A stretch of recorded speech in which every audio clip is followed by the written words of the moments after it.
SC ST और OBC वाले लोगों को ये लगता है अगर कि ये जो लड़ाई है रिजर्वेशन के लिए है, उनका हक छीनने के लिए लड़ाई है, तो उनकी बहुत बड़ी गलतफहमी है। ये जो लड़ाई है ना, इस देश को बचाने की लड़ाई है, क्योंकि ये देश ना उस लेवल पर पहुंच चुका है।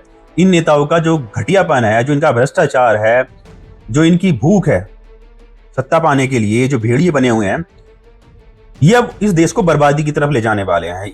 ये अब लिमिट हो चुकी है इसकी। एक जैसे नदी होती है ना कि उसमें इतना पानी भरा होता है, और जब वो पानी हद से ज्यादा भर जाता है तो वो डैम भी टूट जाता है।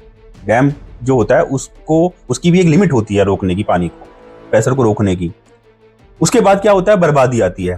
तो अब इस देश की वो लिमिट हो चुकी है, अब इसकी बर्बादी शुरू होगी आगे। इन नेताओं को घंटा फर्क नहीं पड़ता ये देश बर्बाद हो रहे या ना रहे, इनको कोई मतलब नहीं है।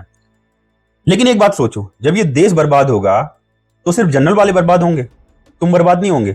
देश बर्बाद की तो छोड़ो, जो छोटी से छोटी चीजें होती हैं, जब एक पुल गिरता है, जब उससे लोग मरते हैं उसके नीचे, तो वो ये देखकर गिरता है पुल कि भाई जनरल वाला नीचे खड़ा है। जो राजेंद्र नगर में बच्चे मरे थे बेसमेंट में, वो ये देखकर मरे थे कि वो जनरल वाले थे। इन नेताओं के या अधिकारियों के जो भ्रष्टाचार है, जिसकी वजह से देश बर्बाद हो रहा है, उसमें यह होता है कि जनरल वाले मरते हैं। जो भी घटनाएं होती हैं, जब स्कूटर से जाते हुए पानी भरा हुआ है रोड में, गटर में गिरकर दोनों पति पत्नी मर जाते हैं, तो वो ये होता है कि जनरल वाले ही मरते हैं उस गटर में गिरकर।